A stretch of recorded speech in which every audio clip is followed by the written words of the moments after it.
So hello everyone, कैसे हैं आप सभी। आई होप आप लोग बहुत ही अच्छे होंगे। तो मैं ये जो क्वेश्चन पेपर है ये DSSB का जो एग्ज़ाम हुआ है 2025 में अप्रैल में जो एग्ज़ाम हुआ है, तो उसी की एक शिफ्ट का ये पेपर है। तो ये दूसरे दिन जो लास्ट वाली शिफ्ट थी उसका ये क्वेश्चन पेपर है, ठीक है। इससे आपको आइडिया ये हो जाएगा कि जो आने वाले एग्ज़ाम्स हैं, चाहे वो UPSSB के थ्रू आने वाले हैं, चाहे बिहार का एग्ज़ाम होने वाला है, चाहे जिस भी स्टेट का एग्ज़ाम होने वाला है, तो ये 2025 का क्वेश्चन पेपर है। और जितने भी अभी तक एग्ज़ाम हुए हैं सारे स्टेट में, वो काफ़ी पहले के एग्ज़ाम हैं। तो आपको थोड़ा पता चल जाएगा कि 2025 में किस तरीके से एग्ज़ाम आ सकते हैं, क्या क्या चीज़ें चेंज हुई हैं अब। तो इससे थोड़ा आपको आइडिया मिल जाएगा नए नए टाइप के क्वेश्चन किस तरीके से बन रहे हैं। देखिए, मेरे पास ये जो शिफ्ट है मैं पूरा सॉल्व करवा दूँगी, जिससे आप लोगों को पता चल जाए कि कौन कौन से क्वेश्चन किस तरीके से आ सकते हैं। तो आज का हमारा ये लास्ट शिफ्ट का एग्ज़ाम है, लास्ट डे का लास्ट शिफ्ट का ये क्वेश्चन पेपर रहने वाला है। आंसर की आई थी तो वहीं से ये है। तो इसके पहले जो है, इसके पहले आपको सॉल्व कराने का कोई मतलब नहीं है, क्योंकि इसके पहले हिंदी है, मैथ है, ये सब है, तो उससे आपको कुछ लेना देना नहीं है। तो हम चलते हैं नर्सिंग पोर्शन से। विल्सन रोग का लक्षण क्या होता है। तो विल्सन रोग जो होता है इसका लक्षण क्या है, तो ये है कि प्रमुख अंगों में तांबों का जब संचय हो जाता है तो हम उसको विल्सन रोग के नाम से जानते हैं। जो प्रमुख हमारे अंग होते हैं वहाँ पर जब तांबे का संचय हो जाता है तो उसको हम विल्सन रोग के नाम से जानते हैं। आज मेरी कोशिश रहेगी कि मैं 50 क्वेश्चन पूरा कंप्लीट करवा दूँ, ठीक है। तो लास्ट तक बने रहिएगा आप लोग। नेक्स्ट है कि निम्नलिखित में से कौन सी पाक विधि वनस्पतियों में अधिकतम पोषक तत्वों को सर्वोत्तम प्रतिधारित रखती है। तो निम्नलिखित में से कौन सी पाक विधि है जो वनस्पतियों में अधिकतम पोषक तत्वों को सर्वोत्तम प्रतिधारित रखती है। तो वो है स्टीमिंग। स्टीमिंग जो होती है, स्टीमिंग मतलब होता है, जैसे कि इसका कहने का मतलब ये है कि जब आप खाना बनाते हैं तो जैसे कि अधिकतम पोषक तत्व उसमें मौजूद रहें, उसके जो खाने के पोषक तत्व हैं वो नष्ट ना हो। तो ऐसी कौन सी विधि में ऐसा होगा। तो जब स्टीमिंग मतलब होता है भाप के द्वारा पकाना, तो जब भाप के द्वारा आप पकाते हैं तो जितने भी न्यूट्रिएंट्स रहते हैं वो सारे उसी में विद्यमान रहते हैं, क्योंकि आप ढक कर पकाते हैं तो कहीं भी न्यूट्रिएंट्स जाता नहीं है। तो इसलिए इसका राइट ऑप्शन स्टीमिंग होगा। और लंबे समय तक उबालने से क्या होता है कि नष्ट हो जाते हैं। अगर कम समय तक उबाला जाए तब ठीक है, लेकिन लंबे समय तक उबालने से क्या होता है कि उसके न्यूट्रिएंट्स गायब हो जाते हैं। डीप फ्राई भी नहीं करना है, जो हम लोग फ्राई करते हैं उससे भी गायब हो जाते हैं, रोस्टिंग से भी गायब हो जाते हैं। नेक्स्ट क्वेश्चन है कि भारत ने अपनी प्रथम पंचवर्षीय योजना किस वर्ष शुरू की थी। तो 1951 में। आप लोगों को पता ही है कि जो पहली पंचवर्षीय योजना थी वो 1951 से 1955 तक चली थी, और इसका उद्देश्य था कि कृषि पर पहले वाले में जोर दिया गया था, और ये जो था हेराल्ड डोमर मॉडल पर आधारित था। अच्छा, आप देख सकते हैं कि इसमें जो आंसर की आई थी ये नहीं पता चलता है कि DSSB के आंसर की में कि हाँ कौन से क्वेश्चन आपने सही किए हैं, बस आंसर आ जाता है, जिसकी वजह से लोग मिला नहीं पाते अपना।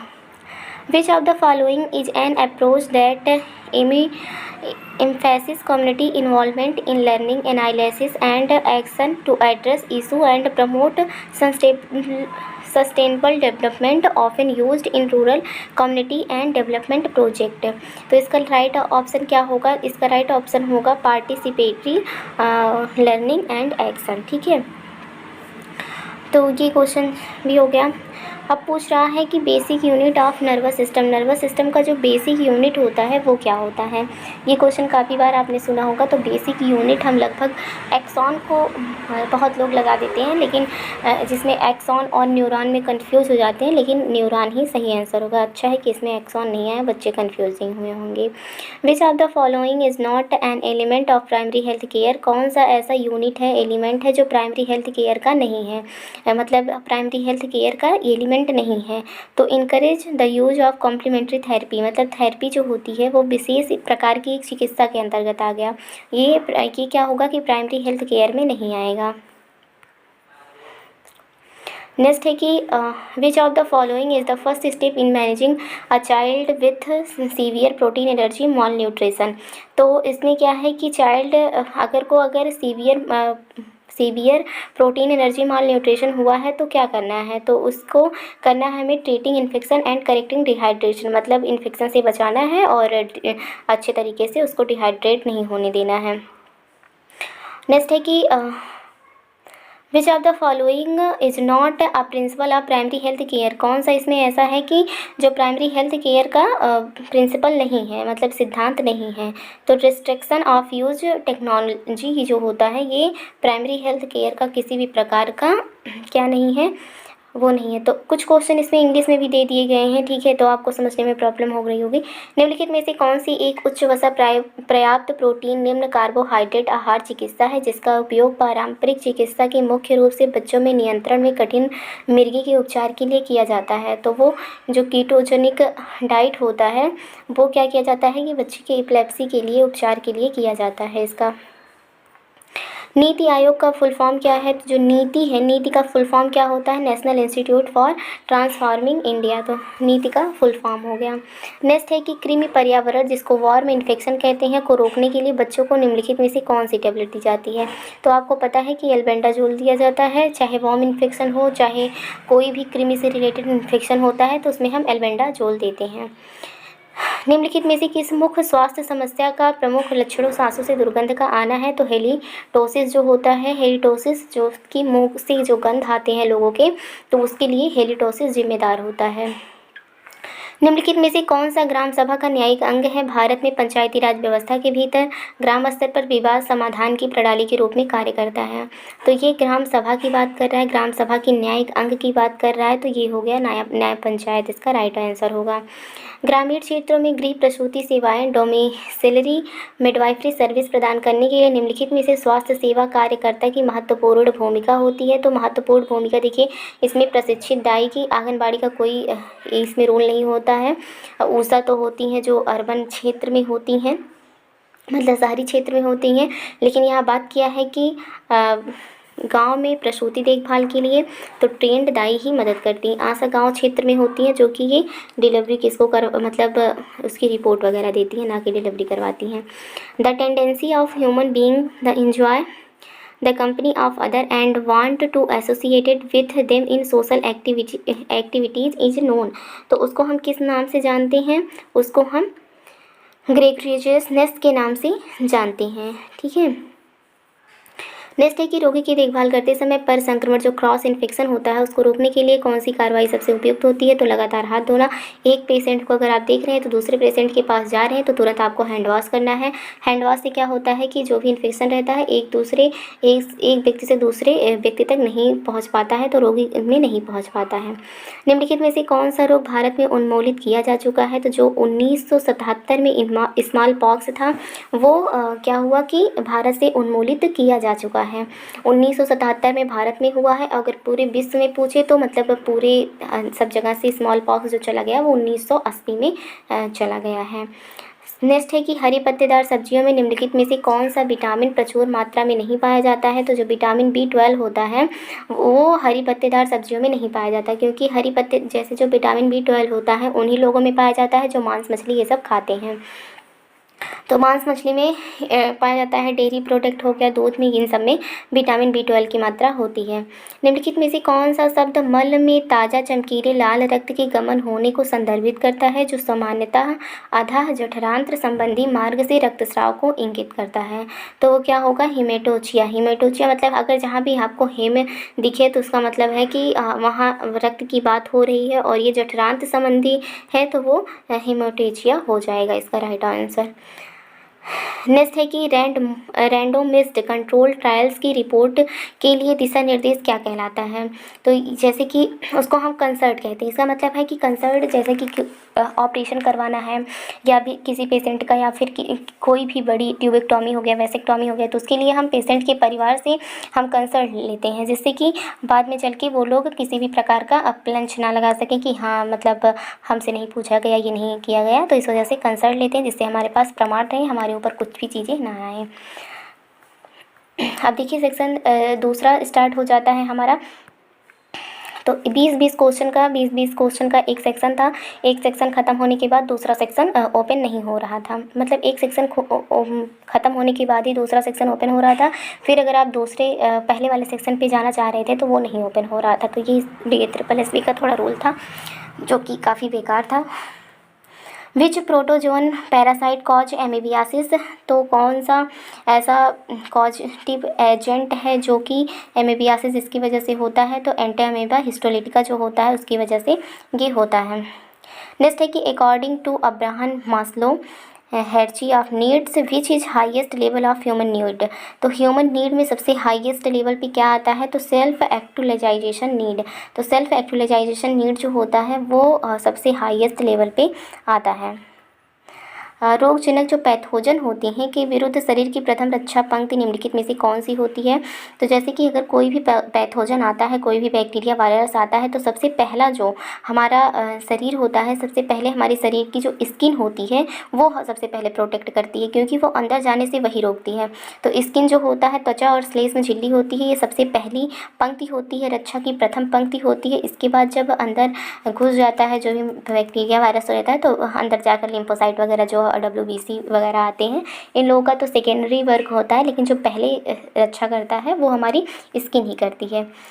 तो परित्याज्य plastic syringe, disposal plastic syringe की को उपयोग के बाद प्लास्टिक बैग में फेंक देना चाहिए। जो प्लास्टिक सिरिंज रहते हैं उनको किस रंग के डस्टबिन में फेंकना चाहिए, तो लाल में फेंकना चाहिए। काले की बात करें तो काला जो होता है वहाँ पे हाँ, जैसे कि रैपर हो गया, जो हम बिस्किट की पॉलीथीन हो गई, इन सबको हम फेंक सकते हैं। और पीले की बात करें तो जैसे ह्यूमन टिश्यू हो गया, जो भी प्लासेंटा निकलता है, मानव के जितने भी बॉडी ऑर्गन्स निकलते हैं वो पीले में डाले जाते हैं, और जो पीले में जितने रहते हैं उनको भस्मीकरण के थ्रू उनको निपटारा उनका किया जाता है। The most appropriate guideline to minimize contamination while collecting urine sample, तो जैसे इसका पूछने का मतलब है कि जब हम यूरिन के सैंपल लेने की बात करते हैं तो यूरिन को कब लिया जाता है, तो मिड स्ट्रीम, मतलब थोड़ा सा, मतलब पहले वो यूरिन पास करें, उसके बाद का जो यूरिन आता है वो बिल्कुल सही क्लियर माना जाता है। तो मिड स्ट्रीम जो यूरिन होता है उसको कलेक्ट किया जाना चाहिए। और तो यही चीज़ें हैं। मूत्राशय का दाब किसके द्वारा नियंत्रित होता है, तो नर्वस सिस्टम के थ्रू ही सारी चीज़ें जो होती हैं वो सबका नियंत्रण जो होता है वो नर्वस सिस्टम के थ्रू ही होता है, तो जायज़ सी बात है इसका भी होगा। राष्ट्रीय टीकाकरण सारणी नेशनल इम्यूनाइजेशन शेड्यूल के अनुसार पेंटावैलेंट वैक्सीन निम्नलिखित में से किस प्रकार से दी जाती है, तो पेंटावैलेंट वैक्सीन आप लोगों को पता है कि 6, 10, 14 वर्ष की आयु में दिया जाता है, और इसमें जो होता है पेंटावैलेंट वैक्सीन वो इंट्रामस्कुलर दिया जाता है। तो जो पेंटावैलेंट वैक्सीन रहती है उसमें ये भी जान लीजिए कि कौन कौन सी वैक्सीन होती है, तो DPT, डिप्थीरिया, परट्यूटिस टेटनस, हेपेटाइटिस और हिप होता है, ठीक है। हिप इन्फ्लुएंजा जो होता है इसके लिए जिम्मेदार होता है। तो ये 5 वैक्सीन इसमें इंक्लूड रहती हैं। Which of the following latrine is also known as the hand flushed latrine, तो हैंड फ्लैश लेटरिन के नाम से कौन सी ऐसी लेटरिन है जिसको हम जानते हैं, तो वाटर सी लेटरिन को हम हैंड फ्लश्ड लेटरिन के नाम से जानते हैं। निम्नलिखित में से किसे चुंबन किसिंग रोग भी कहा जाता है, इसका प्रसार लार के माध्यम से होता है, तो कौन सी ऐसी डिजीज़ है जिसको किसिंग डिजीज़ के नाम से जानते हैं, तो उसको हम इन्फेक्शन एक केंद्र श्वेत कोशिका या फिर मोनोन्यूक्लियोसिस को भी हम कहते हैं किसिंग डिजीज़ के नाम से। In epidemiological theory which of the following is the organism that carries the disease, तो जैसे कि कोई भी बीमारी फैलाने के लिए कौन सी ऐसा ऑर्गेनिज्म होता है जो कि कैरी करता है डिजीज़ को, तो होस्ट जो होता है, होस्ट ये कैरी करता है। आप किसी भी बीमारी के लिए देखिए, होस्ट हो गया, एजेंट हो गया और इन्वायरमेंट, ये 3 चीज़ें जो होती हैं किसी बीमारी को फैलाने के लिए जिम्मेदार होती हैं, तो ये भी कभी कभी पूछ लेता है। निम्नलिखित में से क्या मानसिक रूप से स्वस्थ व्यक्ति का मूल गुण नहीं है, तो निराशावाद, अवसाद, निराशा और संशयवाद। अगर निराशा है, उसके अंदर डिप्रेशन है, तो इसका मतलब है कि वो मानसिक रूप से स्वस्थ नहीं है। स्वस्थ संबंध और भावनात्मक विनियमन, ये स्वस्थ संबंध है तो इसका मतलब वो स्वस्थ है। आत्म जागरूकता है, आत्मविश्वास है तो इसका मतलब वो स्वस्थ है। प्रभावी संचार और समस्या समाधान कौशल है तो भी इसका मतलब है कि वो स्वस्थ है। एरिया इरेक्शन के मनोसामाजिक विकास के सिद्धांत के अनुसार वृद्धावस्था की मनोसामाजिक अवस्था होती है। तो जो वृद्धावस्था होती है, जब व्यक्ति 60 साल का हो जाता है तो उसमें संपूर्ण बनाम निराशा की अवस्था आ जाती है। विश्वास बनाम अविश्वास, ये 0 से 1 साल के समय के बीच का होता है। पहचान बनाम भूमिका संभ्रांति, ये उनमें होता है जो किशोर बच्चे होते हैं उनमें ये होता है कि पहचान भूमिका इसके लिए। और स्वायत्तता बनाम और लज्जा तक, ये जो होता है ये 1 से 3 साल के बच्चों के अंदर रहता है। तो ये भी आपको याद कर लेना है। All of the following disease can be transmitted to humans through contact with excreta except. तो कौन सी ऐसी बीमारी है जो ह्यूमन के अंदर ह्यूमन के अंदर ट्रांसमिटेड होती है एक को छोड़कर, मतलब कॉन्टैक्ट से। तो उसमें लैथेरिज्म जो बीमारी है वो ऐसी बीमारी नहीं है जो कि कॉन्टैक्ट एक्सक्रीटा के जो कॉन्टैक्ट हो उसके थ्रू आए। बाकी इकोलाई इन्फेक्शन, हुकवर्म डिजीज और क्रिप्टोपोरिडियोसिस ये जब होती है जो हमारी ह्यूमन से जो एक्सक्रीटा निकलती है, मतलब जो मल मूत्र निकलता है उसकी वजह से ये हो जाता है उसके संक्रमण से। निम्नलिखित में से कौन सी औषधि एलर्जी के उपचार के लिए उपयोग की जाने वाली प्रतिहिस्टामाइन औषधि है? तो सेटेरिजीन जो होता है वो क्या होता है कि प्रतिहिस्टामाइन औषधि होती है। What is the dose route and site administration of TT injection for pregnant women? तो जो प्रेग्नेंट वुमेन होती हैं उनको कब इंजेक्शन लगवाना चाहिए? तो 0.5 ml intramuscular injection upper arm पे उनके लगाया जाता है। और जो पहला इंजेक्शन है, टीटी की 2 डोजें लगती हैं जब वह प्रेग्नेंट होती है। पहला जो डोज होता है जितनी जल्दी हो सके, जब जैसे ही पता चलता है कि हाँ ये माँ प्रेग्नेंट है तो तुरंत ही लगाना चाहिए। और फिर उसके बाद दूसरा जो इंजेक्शन लगता है वो 4 वीक के बाद लगता है। ये बच्चों में टिटनेस के संक्रमण को कम कर देता है। पैरोटाइटिस जो होता है, कर्ण पूर्व ग्रंथि शोथ की रोकथाम में निम्नलिखित में से किस टीके का उपयोग किया जाता है? तो देखिए पैरोटाइटिस है ना, तो मीजल्स, मम्स, रुबेला जो वैक्सीन है ये इसके लिए यूज की जाती है पैरोटाइटिस के लिए। पेंटावेलेंट में DP3 परट्यूटिस टिटनेस के लिए होता है। OPV जो होता है ओरल पोलियो वैक्सीन के लिए होता है। BCG टीबी से बचाव करता है। तो ये सब नहीं होगा, यही मीजल्स, मम्स, रुबेला की वैक्सीन जो कंबाइंड वैक्सीन आती है ये रक्षा करती है। नेक्स्ट है कि the part of human brain the control the urge to eat and drink. तो कौन सा ह्यूमन के अंदर कौन सा ऐसा पार्ट है जो कि क्या कंट्रोल करता है कि कब खाना है, कब पानी पीना है? ये होता है हाइपोथैलेमस। हाइपोथैलेमस जो होता है वो कंट्रोल करता है। निम्नलिखित में से किस एक को छोड़कर शेष सभी जीव फाइलोरिया रोग का कारण बनते हैं? तो ये जो होता है कि कौन सा ऐसा रोग है, मतलब कौन से इसको छोड़कर जितने भी ब्रुचेरिया आपको दिखें, ब्रूजिया दिखें, वो सारे जो है फाइलेरिया को कॉज करते हैं। तो आप यहाँ देख सकते हैं बुचेरिया, ब्रूजिया, टिमोरी, ब्रूजिया, मलाई, तो ये सब फाइलेरिया को कॉज करते हैं। बाकी यहाँ पे बोरेलिया, बारगेडोफोरी है जो कि फाइलेरिया को कॉज नहीं करता है। 1 लीटर जल को विसंक्रमित करने के लिए कितने विरंजक चूर्ण की आवश्यकता होती है? तो 1000 लीटर जल है उसको विसंक्रमित मतलब डिसइंफेक्ट करने के लिए कितने जो विरंजक चूर्ण होते हैं उनकी ज़रूरत पड़ती है? 2.5 ग्राम। तनाव के सामान्य अनुकूल संरक्षण जनरल एडॉप्शन सिंड्रोम का निम्नलिखित में से कौन सा चरण किसी तनावकर्ता के प्रति प्रारंभिक प्रतिक्रिया है जो लड़ो या भागो, फाइट और फ्लाइट अनुक्रिया को उत्प्रेरित करता है, जिसमें शरीर की क्रिया के लिए तैयार करता है? तो ये स्टेज ऑफ अलार्म चरण होता है जो इसके लिए जिम्मेदार होता है। नेक्स्ट है कि व्हाट इज अर्थलीजिया। अर्थलीजिया क्या होता है? अर्थलीजिया का मतलब होता है अर्थ मतलब होता है ये जॉइंट्स, बोन्स के सब। तो अर्थ मतलब जॉइंट पेन होना। तो जॉइंट पेन जब होता है उसको अर्थलीजिया के नाम से जानते हैं। मलेरिया के संचरण के लिए मुख्य उत्तरदायी रोगवाहक कौन सा है? तो मलेरिया जो होता है उसके लिए मुख्य उत्तरदायी जो रोगवाहक होता है वो एनाफ्लीज मच्छर होता है। बाकी टिक जो हो गया ये माइट्स के लिए होता है, ईचिंग माइट्स के लिए टिक होता है। घरेलू मक्खी भी नहीं होता, आप लोग को पता ही है। नेक्स्ट है कि पी फॉल्सीपेरम के मामलों के उपचार के लिए आर्टिमिसिसिन मिश्र चिकित्सा में निम्नलिखित में से किस एक को छोड़कर शेष सभी दवाएं शामिल हैं? देखिए जो फॉल्सीपेरम होता है ये सबसे ज़्यादा खतरनाक मलेरिया माना जाता है। तो इसके लिए आइवरमेक्टिन जो होता है इसको छोड़कर बाकी आर्टोसिन, प्राइमिक्विन, पायरामेथाइन ये सारी दवाएं दी जाती हैं। ये जो फॉल्सीपेरम होता है ये हमारे ब्रेन के ऊपर इफेक्ट करता है, इसलिए सबसे ज़्यादा डेंजरस माना जाता है। वह वाहक जो अनिश्चित अवधि के लिए संक्रामक कारक को उत्सर्जित करता है उसे क्या कहते हैं? उसको हम चिरकारी वाहक कहते हैं, उसको हम क्रोनिक कैरियर के नाम से जानते हैं जो लंबे समय के लिए होता है। किसी रोग को डिजॉक्सिन टैबलेट देने से पहले निम्नलिखित में से मतलब कोई रोगी है उसको अगर हम डिजॉक्सिन टैबलेट दे रहे हैं तो उससे पहले निम्नलिखित में से किस जीवनधार संकेत, कौन सा ऐसा वाइटल साइन होता है उसका मूल्यांकन करना जरूरी होता है? तो जो पल्स रेट होता है उसका मूल्यांकन करना जरूरी होता है जब किसी भी मरीज को क्या देते हैं, डिजॉक्सिन की टेबलेट देते हैं। Which of the following condition can use numbness, tingling, burning और pain especially at night and can lead to foot ulcer, infection and even amputation is left understand. तो इसमें जो राइट ऑप्शन होगा वो diabetic neuropathy हो जाएगा। Plague का कारक जीव कौन सा होता है, तो प्लेग जो होता है ये हम कह सकते हैं एर्सीनिया पेस्टिस की वजह से होता है, जिसमें देखिए पुचेरिया, ब्रोनकाफ्टी, ब्रुगिया मैलेई, ये सब जो होता है ये फाइलेरिया कॉज करता है। लेकिन प्लेग जो होता है ये प्लेग जो होता है वो उसकी वजह से, चूहे की वजह से होता है। तो एयरसीनिया पेस्टिस की वजह से इसका कॉजेटिव एजेंट है।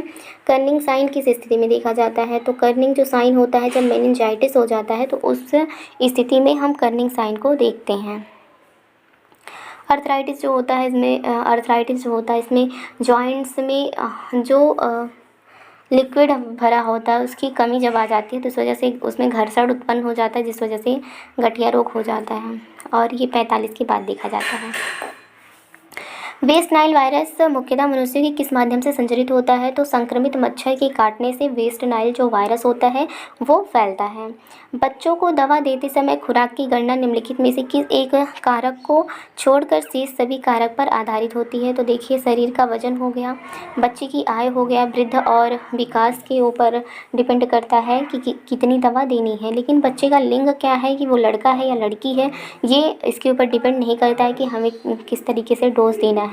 डोज उम्र पर डिपेंड करेगा, डोज उसकी हाइट वेट पर डिपेंड करेगा, इन सब पे, लेकिन लिंग पे कोई असर नहीं रहता है। तो देखिए आज का हमारा हो गया टोटल 50 क्वेश्चन और 50 क्वेश्चन टोटल हमारे हुए हैं 22 मिनट में कंप्लीट हो चुके हैं। तो इसी तरीके से कल भी एक वीडियो आएगी जिसमें और जितने भी 50 क्वेश्चन है वो कवर हो जाएगा। और मेरे पास एक है ये पेपर, उसका भी मैं सॉल्व करवा दूँगी जिससे आपको पता चल जाएगा। बाकी मेरे पास नहीं है और मैं ग्रुप में मैसेज भी की थी बट कोई भेजने को तैयार ही नहीं है। तो अगर आप लोगों के पास है DT पर LSB का आपने एग्ज़ाम दिया है और अगर आपके पास है तो आप उसको सेंड कर सकते हैं, जिससे सब लोग के लिए फ़ायदे हो जाएंगे। तो बाकी मेरे पास क्वेश्चन पेपर नहीं है यार, तो मैं कैसे सॉल्व करवाऊँ, देखिए। ठीक है, फिर मिलते हैं नई वीडियो के साथ, तब तक के लिए धन्यवाद।